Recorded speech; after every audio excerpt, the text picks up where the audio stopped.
There is a question that lives quietly inside every human being. What if I fail? We don't fear failure only because we might lose something outside, marks, jobs, opportunities, people. We fear failure because of what it whispers to us inside: you are not enough. You are not worthy. But let's look deeper. Why does failure have so much power over us?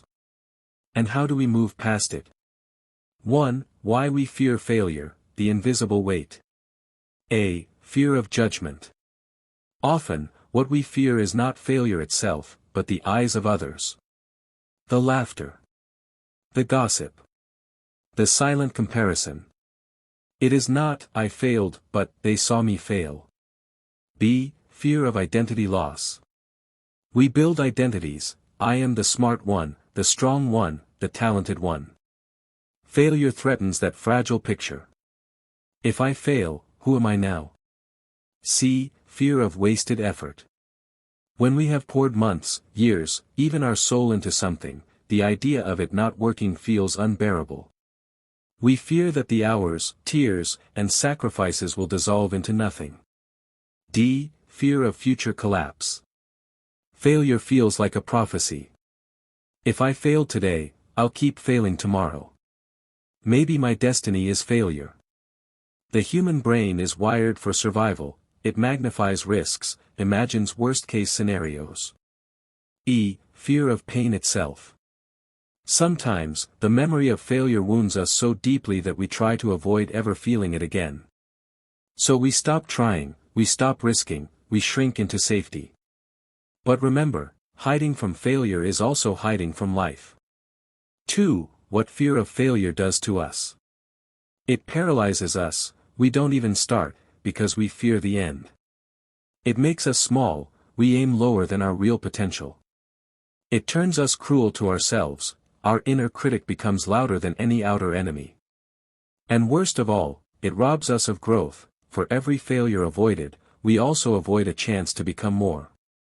As psychologist Carol Dweck says in her work on the growth mindset, failure is information. We label it failure, but it is more like feedback. 3. How to move past fear, a philosophical map.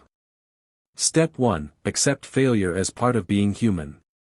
The poet Rumi said, try to accept the changing seasons of your soul, even if winter arrives.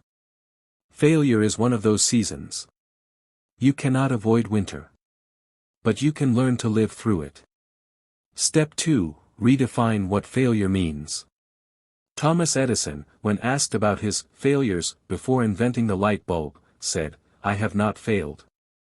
I've just found 10,000 ways that won't work. What if failure is not the opposite of success, but the path to it? Step 3. Separate identity from outcome. You failed at something. You did not become a failure. The exam failed, the startup failed, the plan failed, not you. This distinction is everything. Step 4. Start small, but keep moving. Don't wait for courage to arrive before you act. Action creates courage. Take one step, even tiny. Write one page. Apply to one job. Speak one word. Each small act weakens the grip of fear. Step 5. Imagine your life without risk. Ask yourself, if I live avoiding failure, what kind of life will I have? Perhaps safe, but hollow. Empty of risk, empty of growth. Is that really living? As J.K. Rowling said, it is impossible to live without failing at something, unless you live so cautiously that you might as well not have lived at all. Step 6. Transform failure into fuel. Every time you fall, write down what you learned. Every lesson is a stone. Collect enough stones, and soon you've built a bridge strong enough to carry you forward. 4. How to keep going after repeated failure. Some of you are not afraid of one failure. You are tired of many. You have failed again and again. You are exhausted. Hear me, repetition of failure does not mean repetition of destiny. Sometimes life gives us the same lesson again and again until we are ready to learn it. The child falls hundreds of times before walking. But nobody calls the child a failure. We call them growing. A seed struggles against the soil again and again before it finally breaks into the light. Your repeated failures are not proof that you are doomed. They are proof that you are still in the soil, still pushing, still alive. 5. Reassurance, to the broken heart. If you are standing at the edge, tired, doubting, thinking of giving up, let me say this: you are not broken. You are becoming. Your scars are not stains, they are maps. Each failure has been carving you into someone deeper, wiser, stronger. Success will not make you who you are. Failure already has. So, why do we fear failure? Because it touches our pride, our identity, our comfort. But how do we move past it? By remembering this. Failure is not your enemy. Fear is. Failure is a teacher. Fear is the jailer. And you were not born to live inside a jail. Fall 7 times, rise 8. Fall 100 times, rise again. Because the story of your life is not about how often you fell, but how courageously you stood up again. Your failure is not the end. It is the bend. Some beautiful points. 1. The secret that failure reveals. My friends. When you look closely, failure is not a monster that arrives to destroy you. Failure is a mirror. It shows us who we are when the applause fades, when the easy doors close, when the world looks away. It is in failure that you discover your true companions, not the crowd that claps when you win, but the silent few who sit with you when you lose.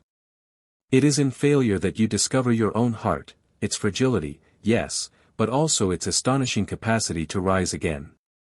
Carl Jung once wrote, "The most terrifying thing is to accept oneself completely." And failure, strangely, is what forces us to do this, to see ourselves naked of titles, stripped of success, and still whisper, "I am worthy. I am still me." 2. The psychology of our fear. Why does failure hurt so much?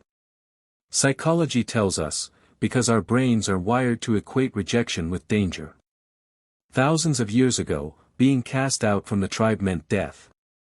So even today, when we fail an exam, lose a job, or stumble in love, our nervous system reacts as if we are being cast into the wilderness. That is why your chest tightens. That is why your throat burns. That is why failure feels like death itself. But here is the truth: it is not death. It is a rehearsal. A rehearsal for becoming more human, more alive, more awake. 3. The romance of falling. Think about it, all the most beautiful things in this world are born from struggle. The pearl exists only because an oyster was wounded. The lotus rises only because there was mud. Diamonds are made only under pressure. Stars shine only because they burn. So why should your soul be any different? Rainer Maria Rilke once said, "Perhaps everything terrible is in its deepest being something helpless that wants help from us." And I believe failure is exactly that, a terrible-looking visitor who actually comes to make us gentler, stronger, more luminous. 4. Day-to-day examples, ordinary yet extraordinary. Look at a child learning to walk. They fall, again and again. Do we call them failures? No, we call them learners. Look at an artist painting. For every masterpiece, there are 100 canvases thrown away, hidden in attics. Were those failures wasted? No, they were the brushstrokes that trained the hand. Look at lovers. Who among us has not had our heart broken?